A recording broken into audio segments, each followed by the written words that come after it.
तैयारी definitely differ करती है, क्योंकि इसका जो प्रीलिम्स आता है थोड़ा फैक्ट बेस आता है, थोड़ा सा हरियाणा जीके भी इसमें आती है, और इसमें जो सीसेट होता है उसके मार्क्स लगते थे। ये चीज अब चेंज हो चुकी है, शायद अब सीसेट के मार्क्स नहीं लगेंगे, बट मेरे टाइम पे लगे थे। तो मैंने सर 10-15 दिन पहले एक गोयला क्लासेस है चंडीगढ़ में, उसकी टेस्ट सीरीज लगाई थी, और मैंने 10-15 दिन सर खूब टेस्ट दिए। मार्च 31 को अगर पेपर था तो 15 दिन। अब उसको मैं यूपीएससी के लिए शायद नेगेटिव हो गया था कि बिल्कुल तैयारी छूट गई थी, बट आपको मैनेज करना पड़ेगा अगर आप 2 पेपर दे रहे हैं तो सर वो जो टेस्ट सीरीज थी काफी हेल्प हुई, क्योंकि आप टेस्ट सीरीज लगाते हैं ना तो वो पूरा बैकग्राउंड कि पिछले 3-4 साल में क्या सवाल आए तो उनसे रिलेटेड सवाल इसमें वो देते हैं, तो वो काफी हेल्पफुल होता है। जय हिंद to all my respected aspirants. On behalf of Goyla classes मैं आप सभी का स्वागत करता हूं। और जैसे कि आप जानते हैं, हमारी जो एचसीएस सर्वज्ञान सीरीज है जो टारगेट करती है जो एचसीएस मींस में किस तरह के क्वेश्चन आएंगे और कैसे आपने तैयारी करनी है, तो स्टार्टिंग हमने करी है कि प्रीवियस ईयर जितने भी क्वेश्चन आए हैं उनको हम ले रहे हैं 1 by 1, जिससे कि आपको एक आइडिया मिल पाए कि क्वेश्चन को कैसे अटेम्प्ट किया जाता है। और ये भी देखा जाता है बहुत बार क्वेश्चन रिपीट हो जाते हैं, राइट, तो ये हमें फायदे होंगे। तो देखिए, प्रीवियस ईयर जो पेपर आया था उसमें एक क्वेश्चन आपको पूछा गया मेंस में कि assess Indo Russian collaboration in defence in, एक सेकेंड पेन इस्तेमाल कर लेते हैं, assess Indo Russian collaboration in defence and strategic areas. मतलब पूछा गया था जो इंडो मतलब इंडिया और रशिया का जो आपस में तालमेल है, जो संबंध है, खासकर जो डिफेंस है और जो स्ट्रेटेजिक एरियाज है, उसका हमने क्या करना है, आकलन निकालना है। आकलन का मेरा मतलब है यहाँ पर हमने देखना है कि किस तरह से काम किया जा रहा है, आपसी जो दोनों देश हैं आपस में मिलकर कैसे काम कर रहे हैं, किन किन समझौतों पे हस्ताक्षर हो गए। देखिए, ऐसा क्वेश्चन हर साल आ सकता है, क्योंकि आपको पता है ये जो संबंध है वो प्रतिवर्ष, या मैं तो कहता हूं प्रति महीने, हर महीने एक से नहीं रहते, राइट। इंसानों के जब संबंध एक से नहीं रहते हैं तो फिर देशों के क्या रहेंगे। इसीलिए इस तरह के क्वेश्चन में जो मीन्स राइटिंग होती है वो हर साल नहीं होगी, राइट, क्योंकि हर साल अपडेट होता रहता है। तो आपने इस तरह के जो प्रश्न हैं वो तैयार रखने हैं कि आपने देख लेना है न्यूज में कौन कौन से देश आपस में संबंध स्थापित कर रहे हैं, आपस में कैसे टाइज हैं, और खासकर रशिया और इंडिया जो है उनके तो संबंध बहुत पुराने हैं, राइट। तो देखिए, इस तरह के क्वेश्चन जो है हम इसको कैसे अटेम्प्ट करेंगे। तो इस तरह के क्वेश्चन को हम सबसे नंबर 1 जो हमने करना है वो हम थोड़ा इसका बैकग्राउंड देख लेंगे। और मोस्टली मैं जब कॉपी चेक कर रहा हूं, जो भी भेज रहा है, बहुत पीछे मत जाइए, राइट, बहुत पीछे मत जाइए। जैसे एक मैम है, मैं उनका नाम अभी नहीं लूंगा, बस ये कहूंगा कि उनसे क्वेश्चन ये था कि पूछा गया था कि अल्फोंसो डे अल्बुकर्कू के बारे में पूछा गया था, तो उन्होंने ओटोमन टर्क से शुरू कर दिया 1453। तो इतने पीछे मत जाइए, राइट, वो गलत हो जाता है, क्योंकि एक तो शब्दों की सीमा है, राइट। तो देखेंगे यहां पर हम बैकग्राउंड जाएंगे, और बैकग्राउंड भी हम देखेंगे, ज्यादा नहीं, हम कोल्ड वॉर है, जो शीत युद्ध था, वहां से जाएंगे, क्योंकि शीत युद्ध से हमें दिखता है कि भारत और जो रशिया, उस समय तो यूएसएसआर कहलाता था, उनका आपसी संबंध था। तो बैकग्राउंड हम यहां से लेंगे। सेकेंड वाले में हम देखेंगे कि जो वर्तमान में जितने भी आपसी संबंध हैं, जो रिलेशन है, जो एक रिलेशन है किसका, रशिया और इंडिया का, उसमें चर्चा कर लेंगे। जैसे अलग अलग क्षेत्रों में, डिफेंस में, ट्रेड में, यानी कि व्यापार में, रक्षा में, जो भी है वो हम डिस्कस कर लेंगे।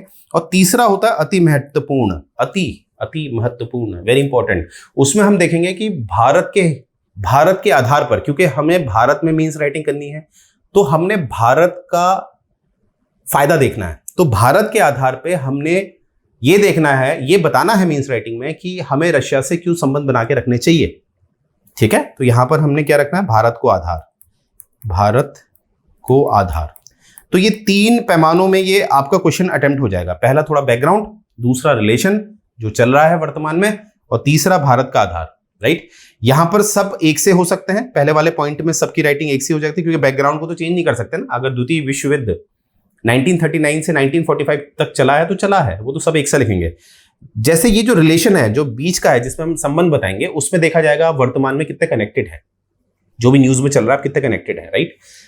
तीसरा देखते हैं, भारत को आधार मानकर आपने अपनी टिप्पणी करनी है, आपने अपनी सोच बचानी। तो यहां भी आपकी जो एक तर्क शक्ति है वो देखी जाएगी। तो इस तरह के मीन्स इसीलिए दिए जाते हैं कि वो सामने जो एस्पिरेंट है उसको हर पैमाने में परख ले, राइट। तो आइए देखिए कितना बढ़िया क्वेश्चन है। तो स्टार्टिंग करते हैं, इसका थोड़ा हिस्टोरिकल बैकग्राउंड देख लेते हैं।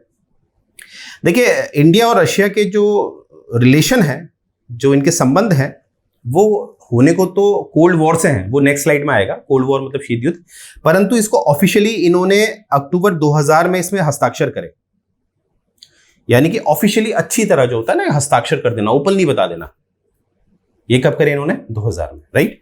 तो ये है, ये जो टॉपिक है, ये जिस डॉक्यूमेंट में इन्होंने साइन किया था वो था declaration on the India Russia strategic partnership, इस पे करे थे, ठीक है।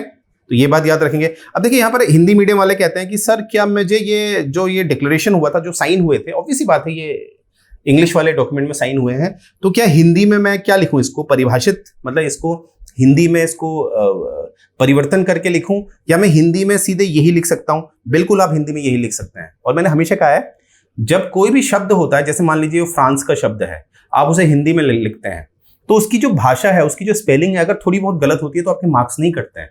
परंतु वही महात्मा गांधी को आप हिंदी में लिख रहे हैं और उसमें स्पेलिंग मिस्टेक कर रहे हैं तो आपके मार्क्स कटेंगे। यानी कि स्रोत, यानी कि सोर्स अगर बाहर का है तो आप लिखते समय थोड़ी बहुत गलती करते हैं तो वो जो है टॉलरेबल है, वो चल जाएगी, राइट। तो ये बात याद रखेंगे।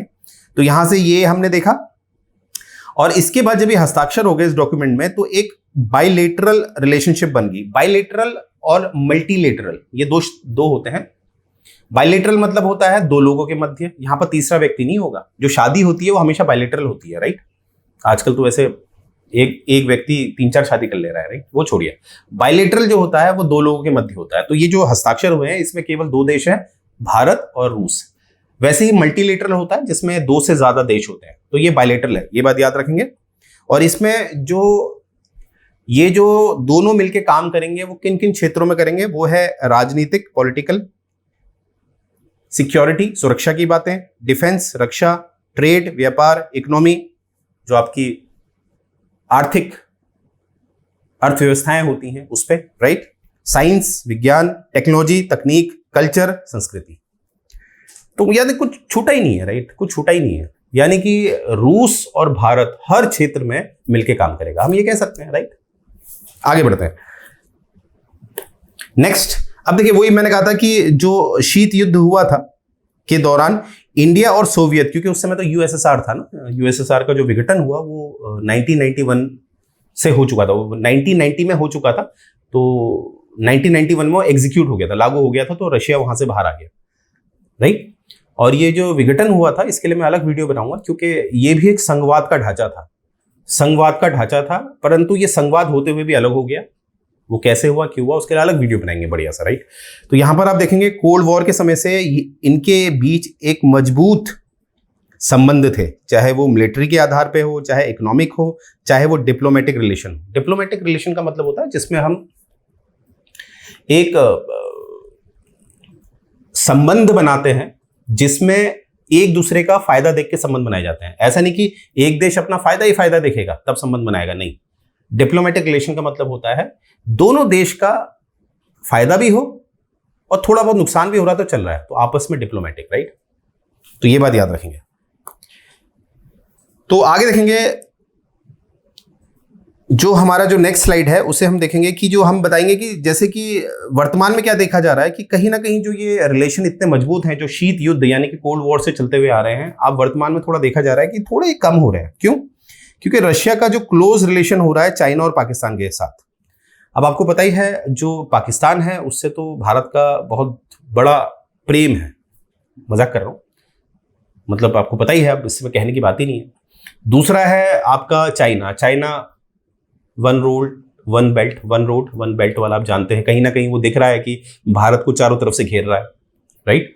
भारत के जितने भी पड़ोसी मुल्क हैं उनको इतना पैसा दे रहा है, इतना लोन दे रहा है, जिससे कि वो जो देश है जैसे नेपाल, ये लोग चाइना के जो ऋण है, जो लोन है, उसके नीचे दब जा रहे हैं, फिर कहीं ना कहीं चाइना की सुन रहे हैं।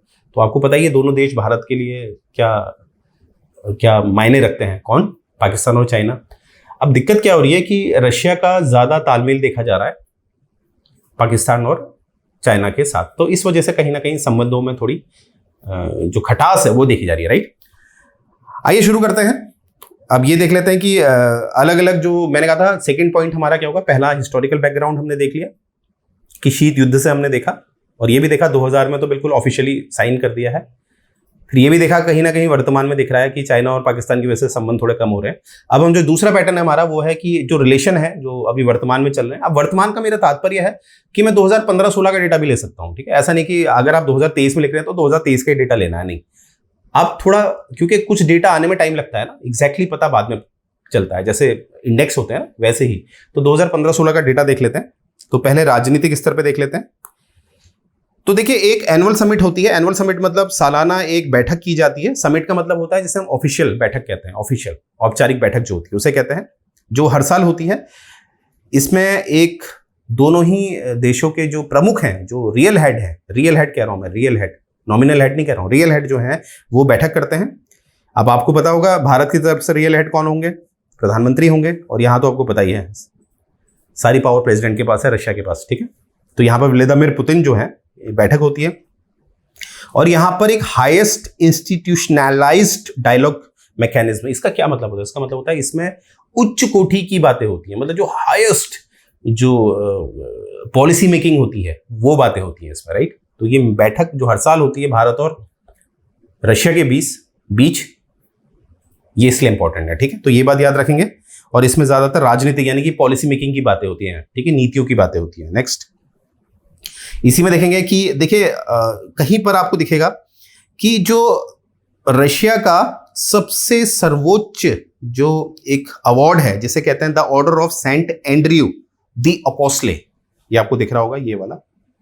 और ये नाम भी आपने याद रखना एग्जाम वाइज, प्री में भी आपसे क्वेश्चन पूछा जा सकता है ये क्या है, ये अवार्ड है, किस देश से संबंधित है, तो ये है रशिया से। तो इस तरह से, तो ये आपको पता है कि माननीय प्रधानमंत्री जी को दिया गया है और इस पे हस्ताक्षर करे हैं पुतिन साहब ने। तो देखिए ये एक संबंध आपको दिख रहे हैं। इस तरह से अवार्ड देना भी कहीं ना कहीं बहुत बड़ी बात है, किसी देश का सबसे हाईएस्ट अवार्ड देना। भारत का हाईएस्ट अवार्ड कौन सा है बताइए? भारत रत्न, ये बात याद रखेंगे, ठीक है। अब देखिए जैसे कुछ बैठकें आयोग के बीच में भी होती हैं, मतलब दो सरकारें हैं, एक सरकार भारत की, एक सरकार रशिया की। तो आपस में ये जो सरकारें हैं, इनके आयोग हैं, वो आपस में बैठक करते हैं, ठीक है। और ऐसे याद रखेंगे जैसे यहां पर है IRGCTEC और IRIGCMTC, ये जो दो समूह हैं, ये जो दो आयोग हैं, ये हर साल मिलते हैं। अब देखिए क्वेश्चन क्या आएगा आपसे, या तो इसका फुल फॉर्म पूछ लेंगे, फुल फॉर्म याद रखने आपने, या ये क्या है ये पूछ सकते हैं। तो ये एक बैठक है, एक सरकार के स्तर पे बैठक है, एक आयोग है जो एक रशिया का है और एक भारत का है। ये सालाना बैठक करते हैं, राइट, जिसमें बातें होती है मिलिट्री टेक्निकल कोऑपरेशन, यानी कि ज्यादातर ये डिफेंस और तकनीक की बातें इसमें ज्यादा होती है, राइट। तो ये बात याद रखेंगे। नेक्स्ट अब थोड़ा व्यापार देख लेते हैं। अभी हमने राजनीतिक पहलू देखे थे, अब व्यापार देख लेते हैं। व्यापार के संबंध में क्या है? तो देखिए व्यापार के संबंध में है कि जो कहीं ना कहीं इन्होंने 2025 तक टारगेट बना रखा है कि इनका व्यापार बढ़े, ठीक है, जो कि कहीं ना कहीं पहुंच जाए $30 बिलियन तक। और ये ट्रेड कैसा होगा? बायलेटरल, यानी कि तीसरा देश शामिल नहीं होगा, दो देशों के बीच 2025 तक टारगेट क्या है? $30 बिलियन का ये लोग ट्रेड करेंगे। तो इससे हम क्या सीखे कि कहीं ना कहीं आपस में व्यापार को बढ़ाएंगे, तो ये बात याद रखेंगे। अब देखिए इससे हम क्या सीखे? इससे ये भी तो सीखे कि आपस में मतलब अच्छे संबंध हैं, तभी तो व्यापार बढ़ा रहे हैं। हम व्यापार उसी के साथ तो करते हैं जिससे हमारे संबंध अच्छे होते हैं, जिसपे हमें भरोसा होता है। तो यानी कि दोनों देशों को आपस में भरोसा है, ये हमें पता चलता है। अब आइए बात करते हैं डिफेंस और सिक्योरिटी की। देखिए डिफेंस में यहां पर आपको दिखेगा कि आपका जैसे एक ट्राई सर्विस एक्सरसाइज होती है इंदिरा, ये बात याद रखनी है। इंदिरा क्या है, ये किस किस के बीच होती है, ठीक है। इसमें भारत और रशिया जो है वो अपने जो तीनों विंग्स होते हैं, तीनों विंग्स मतलब नेवी, आर्मी और एयरफोर्स, उसका एक ज्वाइंट मिलिट्री एक्सरसाइज करते हैं। ब्रह्मोस आप अच्छी तरह जानते हैं, जो इंडिया और रशिया से मिलकर बना है। जो नदियों के नाम है, ब्रह्मपुत्र आपको पता है, यालंग सांगपो जो तिब्बत से आती है, भारत में वो ब्रह्मपुत्र कहलाती है, तो ब्रह्म वहां से नाम आया। और मॉस्को जो रिवर है, मॉस्कस करके एक रिवर है, तो वो रिवर रशिया में बहती है। जैसे बहुत से लोग सोचते हैं ये जो रशिया की कैपिटल है मॉस्को, वो है, नहीं वो नहीं है, ये रिवर है, ठीक है, ये बात याद रखेंगे। और जो 5th generation fighter jet programme है, ये दोनों मिलकर चल रहे हैं। 5th जनरेशन जैसे जनरेशन होता है, जैसे आप देखते हैं मोबाइल में भी 5G आ गया है, तो एक एडवांस टेक्निक, ठीक है, किससे? Fighter jet, Sukhoi Su-30 MKI programme, ये भी याद रखेंगे। देखिए एग्जाम वाइज आपने ये नाम याद रखना है, ये किससे रिलेटेड है, ये एक डिफेंस रिलेटेड है, और किस किस के बीच है ये जो तकनीक है किस किस के बीच शेयर हो रही है, रशिया और भारत के बीच। अब KA-226T twin engine utility helicopter, ये किससे रिलेटेड है, ये भी रशिया और इंडिया इसमें एक दूसरे से तकनीक शेयर कर रहे हैं, खासकर रशिया शेयर कर रहा है। तो इसमें आपने क्या करना है, जो भी मैं आपको डेटा दे रहा हूँ उसका रिसर्च कर लीजिएगा आप, ठीक है, क्योंकि मैं रिसर्च बेस्ड भी यहाँ डेटा दूंगा तो ये बहुत बड़ा वीडियो बन जाता है, राइट। तो आपने, रिक्वेस्ट है मेरी कि आपने इसमें रिसर्च जरूर करनी है, राइट। तो जो भी पॉइंट है और आपको कहीं कंफ्यूजन होता है तो आप हमें कमेंट करिए, ऑब्वियसली हम लोग हेल्प करेंगे। अब देखिए परचेस और लीज इंडिया फ्रॉम रशिया, या तो परचेस कर रहे हैं या लीज पे ले रहे हैं। आप जानते हैं लीज मतलब एक किराए पे ले लेना, या परचेस मतलब खरीदना। तो S-400, ये बात याद रखेंगे, आपको पता है S-400 क्या है, राइट। T-9TS भीष्म, INS विक्रमित एयरक्राफ्ट कैरियर प्रोग्राम। देखिए जो भी भारत के पास INS आपको दिखते हैं, इसकी शुरुआत तो जो पहला भारत के पास INS था उसका जो बुनियाद था वो रशिया से लिया गया था। आपने मुझे कमेंट सेक्शन में बताना है कि वो उसका नाम क्या है, जो है ना, जो रशिया से शुरुआत थी, जो भारत का पहला जो एक जैसे INS होता है वो रशिया से लिया गया था, राइट। वो आपने मुझे नाम देना है। नेक्स्ट हम देखेंगे इंडियन नेवी के बारे में बात की जाए तो कहीं ना कहीं भारत की जो इंडियन नेवी है, नेवी है हमारी, उसमें रशिया ने बहुत सपोर्ट किया है। देखिए सबसे पहला क्या है, इंडियन नेवीज फर्स्ट सबमरीन फोर्टक्स क्लास, चलिए आंसर तो मैंने दे ही दिया, यहां पर मिल ही गया आपको। जो पहला सबमरीन है इंडिया का वो फॉक्सट्रॉट क्लास का, वो भी रशिया से मिला हुआ था, ये बात याद रखना है, ये आपको याद रखनी है। और जो भी भारत का जो न्यूक्लियर सबमरीन प्रोग्राम है, न्यूक्लियर सबमरीन, यानी कि इससे क्या फायदा होगा, भारत क्या कर सकता है, अपना जो एक न्यूक्लियर वेपन है वो एक ओशन से, जो भारत के पास जो सी है, जो नेवी है, वहां से भी एग्जीक्यूट कर सकता है। तो उसको भी उस भारत किस पे डिपेंडेंट है, रशिया पे।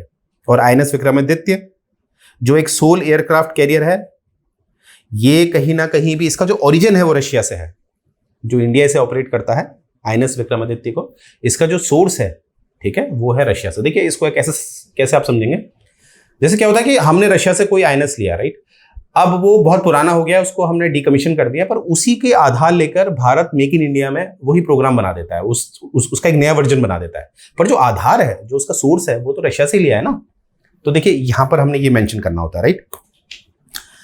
अब न्यूक्लियर रिलेशन में देख लेते हैं, जो बहुत इंपॉर्टेंट है आजकल, यही एक मुद्दा होता है जिसमें कहीं ना कहीं एक बड़ा देश मतलब जो आर्थिक आधार पर मजबूत है, वो छोटे देश पे सैंक्शन लगा देता है। जैसे USA ने ईरान पे सैंक्शन लगाया था, राइट। तो आपको पता है कुडनकुलम न्यूक्लियर पावर प्लांट जो है, जो भारत में अभी भी ये रनिंग स्टेज में ही है, क्योंकि इसमें फेजेस हैं, फेज 1, फेज 2, फेज 3 ऐसा बन ही रहा है, क्योंकि इसमें विरोध भी बहुत हुआ, आप देखेंगे। क्योंकि देखिए चेर्नोबिल वाला एक इंसिडेंट हुआ था, अब रशिया का, माफ कीजिएगा, यूरोप में आप देखिएगा चेर्नोबिल एक मूवी भी बनी है, उसमें ये न्यूक्लियर प्लांट था, वो जब फट जाता है तो कैसे नुकसान होता है चारों तरफ। तो इसी वजह से लोग डरते हैं, जहां पर भी ये जो न्यूक्लियर प्लांट इंस्टॉल होता है तो आसपास का जो गांव है, जहाँ के जो लोग हैं, वो डर जाते हैं, तो कहीं ना कहीं विरोध करते हैं, राइट। तो ये जो है अभी भी काफी विवादित रहता है, हालांकि इसमें काम हो ही रहा है, तो इसमें भी रशिया है। और देखिए both India and Russia are implementing Rooppur nuclear power project in Bangladesh. देखिए दोनों मिलके, दोनों ही अपनी तकनीक को आपसी समझौते के साथ शेयर कर रहे हैं और कहीं ना कहीं बांग्लादेश में इंस्टॉल कर रहे हैं। देखिए इससे फायदा क्या होगा, बांग्लादेश कहीं ना कहीं हमेशा रशिया और भारत के पक्ष में रहेगा, ठीक है। तो बांग्लादेश कहीं ना कहीं बॉर्डर शेयर करता है, एक समय वो ईस्ट पाकिस्तान हुआ करता था, राइट। 1971 के बाद ही तो वो बांग्लादेश बना, तो कहीं ना कहीं भारत चाहता है कि बांग्लादेश उसके पास रहे, राइट। तो इसीलिए दोनों मिलकर, याद रखेंगे, रूपपुर न्यूक्लियर पावर प्रोजेक्ट में काम कौन कर रहा है, बांग्लादेश के लिए इंडिया और रशिया दोनों मिलकर काम कर रहे हैं। अब हम बात करते हैं स्पेस की, जरा अंतरिक्ष की बातें कर रहे हैं, क्योंकि आज तक अंतरिक्ष में जिसका कंट्रोल है, कहीं ना कहीं उस पे तकनीक पे कंट्रोल है, राइट। जैसे भारत आज भी GPS का इस्तेमाल कर रहा है, GPS किसका है आपको पता है, USA का है, तो वो कहीं ना कहीं यूज करने के चार्जेस होते हैं, ठीक है। वैसे कि भारत अपना बना रहा है नाविक, आपने देखा ही होगा, हमारे चैनल पे नाविक से रिलेटेड भी मैटर है, राइट। तो ग्लोनस नेविगेशन सिस्टम, ये जो ग्लोनस नेविगेशन आप जानते हैं, नेविगेशन मतलब जो आपको बताता है, रास्ता बताता है, नेविगेशन बताता है on the basis of latitude longitude. तो ये जो ग्लोनस है, इसमें मिलकर काम कर रहा है रशिया और भारत, ये बात याद रखेंगे। और देखिए एक MOU साइन हुआ है। MOU देखिए दो तरह के होते हैं, एक होता है, एक सेकंड पेन का कलर चेंज कर लेते हैं। देखिए, एक होता है MOU और एक होता है MOA। मेमोरेंडम ऑफ यू से होता है अंडरस्टैंडिंग, अंडरस्टैंडिंग, और MOA होता है, A फॉर होता है एग्रीमेंट, एग्रीमेंट।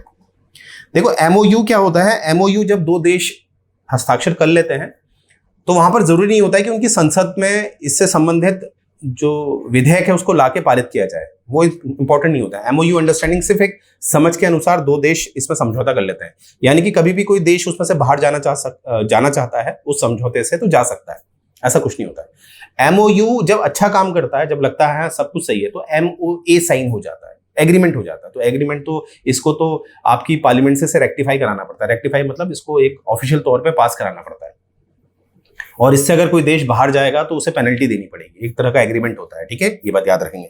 तो फिलहाल याद रखेंगे MOU साइन है, MOU यानी कि देश चाहे तो बाहर आ सकता है, ठीक। MOU इसरो और रोस्कोसमोस, यानी कि इसरो आप पता है ये भारत का है, और रोस्कोसमोस ये किसका है, रशिया का, जो स्पेस प्रोग्राम करते हैं।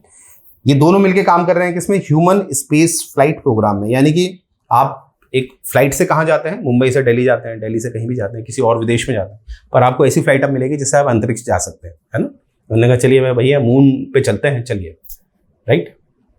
तो ये हो सकता है इसमें, राइट। तो ये बात याद रखेंगे। तो मिलके काम कौन कर रहा है, ह्यूमन स्पेस फ्लाइट प्रोग्राम पे ये कर रहा है इसरो और रोस्कोसमोस, राइट।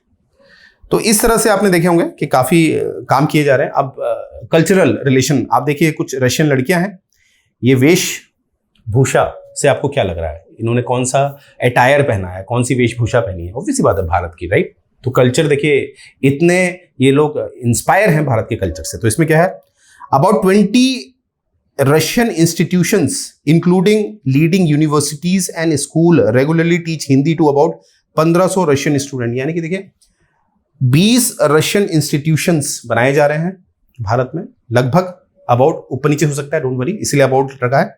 यहां पर जो पढ़ाया जा रहा है, यहां पर जो इंस्टीट्यूशंस हैं, चाहे वो एक भाषा के आधार पर है, केवल जो लैंग्वेज पढ़ा रहे हैं, या जो यूनिवर्सिटीज हैं, वहां पर आप देखेंगे कि रशियंस जो हैं, रशियंस को हिंदी पढ़ाई जा रही है, लगभग 1500 रशियंस को, राइट। ये डेटा ऊपर नीचे हो सकता है, एक बार एग्जाम में देख लेंगे जब आप एग्जाम देने जा रहे हैं जिस वर्ष, और अगर डेटा नहीं मिल रहा है तो अबाउट, लगभग शब्द जरूर इस्तेमाल करना है, ठीक है, स्मार्ट खेलना है, लगभग।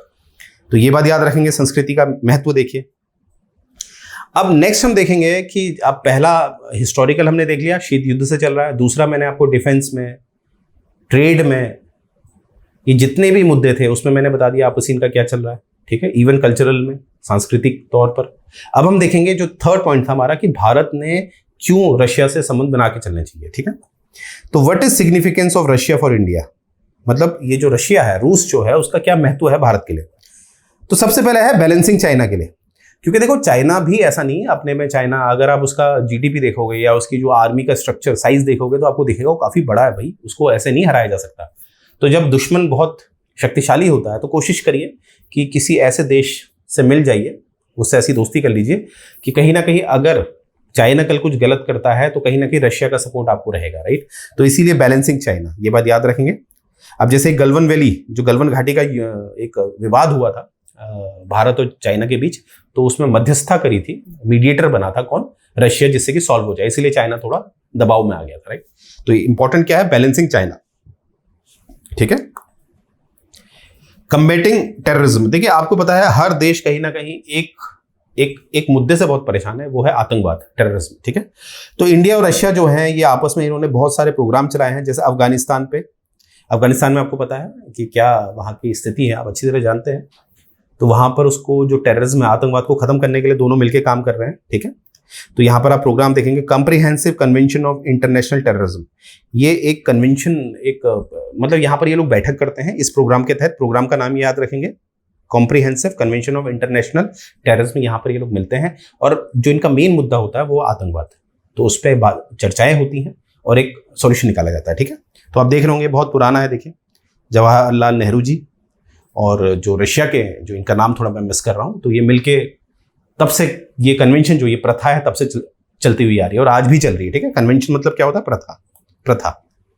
तो इस प्रथा में किसका इस्तेमाल किया जाता है, ज्यादातर मुद्दा क्या होता है, टेररिज्म का, आतंकवाद का। नेक्स्ट देखते हैं रशियाज मिलिट्री एक्सपोर्ट। देखिए आप जानते हैं भारत को एक समय में इसलिए कह रहा हूं क्योंकि वर्तमान में कुछ कमी हो गई है, एक समय में सबसे ज्यादा जो आयात भारत के लिए इंपोर्ट जो करता था सबसे ज्यादा आर्म्स का, वो करता था रशिया। अब हाल ही में 2015 के बाद आप देखेंगे, 2015 के बाद आप देखेंगे थोड़ा ये जो आयात है उसका प्रतिशत गिरा हुआ है। ठीक है, अभी वर्तमान में तो काफी गिरा हुआ है। क्यों? क्योंकि अब रशिया खुद ही एक युद्ध में माफ कीजिएगा, युद्ध में फंसा हुआ है यूक्रेन के साथ, तो इसीलिए, राइट। परंतु एक समय 2015 में रशिया जो था सबसे ज्यादा इंपोर्ट करता था, मतलब रशिया सबसे ज्यादा एक्सपोर्ट करता था, निर्यात करता था भारत को आर्म्स। ठीक है, ये बात याद रखेंगे। नेक्स्ट हम देखेंगे, अब देखिए यहां से मैंने आपको क्या दिया, नंबर 1 पॉइंट हिस्टोरिकल दिया है, शीत युद्ध वाली बात याद रखेंगे। दूसरा मैंने आपको हर पैमाने बताया कि इनका आपसी जो संबंध है, यानी कि जो रिलेशन है वो कैसा है, चाहे वो डिफेंस हो, चाहे वो ट्रेड हो, चाहे वो पॉलिटिकल मैटर्स हो, ठीक है, चाहे वो आपका ये न्यूक्लियर वाली बातें हो, न्यूक्लियर सबमरीन, तो ये सब मैंने बताई। थर्ड में हमने देखा कि रशिया क्यों इंपॉर्टेंट है भैया, वो भी मैंने बता दिया कि बैलेंस ऑफ चाइना, बैलेंसिंग करने के लिए चाइना को, राइट, टेररिज्म जो होता है आतंकवाद से लड़ने के लिए। तो इस तरह से डेटा मैंने आपको दिया है, तो ये ऐसे आपने इसमें मीन्स राइटिंग करनी होती है। ठीक है, तो ये बात याद रखेंगे। तो देखिए अब मेन प्रश्न है, जो भी हम डेटा दे रहे हैं इसमें देखिए आपने क्या करना है, इस डेटा की तैयारी करनी है। और जो नोट्स हैं, नोट्स बनाने में ज्यादा समय ना बिताएं, ऑलरेडी आपको नोट्स प्रोवाइड कर दी जाएंगे, जैसे कि आप सामने देख पा रहे होंगे। आपने केवल 6,999 रुपए देने हैं और उसमें आपको जो भी हमारे प्रीमियम लेक्चर्स हैं वो आपको दिए जाएंगे और जो मेंस स्टडी मटेरियल है वो आपको दिया जाएगा, राइट, क्योंकि इतना समय नहीं है आपके पास। ठीक है, बहुत जल्द मेंस हो जाएगा आपका, तो आपने अपने आप को ज्यादा परफेक्ट बनाना है कॉन्सेप्ट में। ठीक है, राइट। और यहीं पर एक जो पैकेज है आपका, अगर मैं इस पैकेज की बात करूं जहां पर आपको केवल टेस्ट सीरीज मिलेंगे। देखिए आपको पता है आपके मेंस में 4 पेपर होंगे। ठीक है, ऑप्शनल को अगर हटा दिया जाए तो इंग्लिश, हिंदी और जीएस के लिए हमारे पास टेस्ट सीरीज पड़ी है, बनाई गई है एक्सपर्ट फैकल्टी द्वारा, जिसमें आप तीनों टेस्ट सीरीज को परचेस कर सकते हैं, जो टोटल 35 है, 10 फॉर हिंदी, 10 फॉर इंग्लिश और 15 फॉर जीएस। तो जब आप ऐसी टेस्ट सीरीज लगाते हैं, इतने क्वेश्चंस आपको मिल जाते हैं, तो जब आप एग्जाम में बैठते हैं तो ऑलरेडी आप फेमिलियर होते हैं क्वेश्चन से। तो टेस्ट सीरीज जिसमें आपको प्रीमियम लेक्चर्स नहीं दिए जाएंगे, स्टडी मटेरियल नहीं दिया जाएगा, केवल टेस्ट सीरीज दी जाएगी, वो भी केवल आपको कितनी पड़ेगी, 6,999। ये बात याद रखें, केवल 6,999। अब देखिए एक जो पैकेज है जिसे हम बंडल पैकेज कहते हैं, जिसमें आपको सब कुछ मिलेगा, स्टडी मटेरियल मिलेगा, प्रीमियम लेक्चर्स मिलेंगे और टेस्ट सीरीज मिलेंगे, 3 के 3 टेस्ट सीरीज, ये आपको दिख रहा होगा, जिसमें टोटल 35 टेस्ट सीरीज हैं, प्रीमियम लेक्चर्स हैं और आपकी स्टडी मटेरियल है। ये टोटल पैकेज आपको केवल 9,999 में मिलेगा, ओनली फॉर 9,999, राइट। अब मोबाइल भी लेते हैं तो आपको पता है वो भी कितना महंगे आ रहे हैं आजकल, राइट। तो देखिए जिस व्यक्ति ने अपने आप पे इन्वेस्टमेंट कर दिया, अपनी एजुकेशन में इन्वेस्ट कर दिया, वो फिर असेट बन जाता है, असेट, राइट। आपने असेट बनना है, एक पूंजी बनना है, तो यहां पर आपकी होलिस्टिक वे में तैयारी हो जाएगी, निश्चिंत होकर आप तैयारी करिए, राइट। अब इसमें भी देखिए एक ऑप्शन हम लाए हैं, अगर आपको दिखेगा, जिसे हम कह रहे हैं अर्ली 90। इसमें क्या है, इसमें यह है कि उन स्टूडेंट्स का, उन एस्पिरेंट्स का जिनको लगता है कि जो उनका प्री है वो निकल भी सकता है, नहीं भी निकल सकता, आई मीन मेंस में उनका सिलेक्शन हो भी सकता है, नहीं भी हो सकता, क्योंकि उनके मार्क्स जो है वो एक बॉर्डर में आया हुआ है, एक कट ऑफ जो है उसके आसपास है, उनको पता ही नहीं है अभी, क्योंकि जब तक ऑफिशियल नोटिफिकेशन नहीं आएगा तो पता ही नहीं चल रहा है, तो क्या करें। पता लगा हमने पैसे दे दिए गोयला क्लासेस को और नहीं हो पाया तो क्या होगा, हमें तो नुकसान हो गया। देखिए ऐसा कुछ नहीं। पहली बात तो अगर आप पैसे देते हैं, आपको सिलेक्शन नहीं भी होता है, तब भी आप अपनी तैयारी कर रहे हैं, तो आगे पेपर तो आएंगे ही ना, अलग अलग स्टेट के अलग अलग उसके पेपर, और हरियाणा सिविल सर्विसेज आएगा, एक तो वो फायदा है आपको। फिर भी अगर आपको लगता है कि पैसा हमारा फंसेगा, तो आप क्या कर सकते हैं, केवल इसका 10% हमें पे कर सकते हैं, यानी कि 9,999 का 999 रुपए आपने हमें पे करना है, केवल कितने, 999 रुपए। बाकी के 9,000 आप तब पे करेंगे जब आपका मीन्स में सिलेक्शन हो जाएगा, तब आप पे कर सकते हैं, राइट। और देखिए मीन्स राइटिंग एक स्किल होता है, स्किल तभी आता है जब आप उसमें रिपीटिशन करते हैं। मेरा क्या कहने का मतलब है, जब तक आप उसकी प्रैक्टिस नहीं करेंगे तो आपका मीन्स राइटिंग नहीं निकलेगा, ये बात याद रखेंगे, राइट। तो यहां पर आप देखेंगे मोहित राठी जी, इनकी कॉपी देखिए, 72 आउट ऑफ 100 मार्क्स इन्हें मिले हैं। और देखिए ये मार्क्स दिए गए हैं गोयला क्लासेस से, और आज देखिए कहाँ है, AETO। आप समझ लीजिए जिसको 90 आउट ऑफ 100 मिल जाए वो तो कहाँ सिलेक्ट होगा, राइट। तो मुझे उम्मीद है ये लेक्चर आपको पसंद आया होगा। तो यहीं से मैं अपना लेक्चर एंड करने जा रहा हूँ। जय हिंद।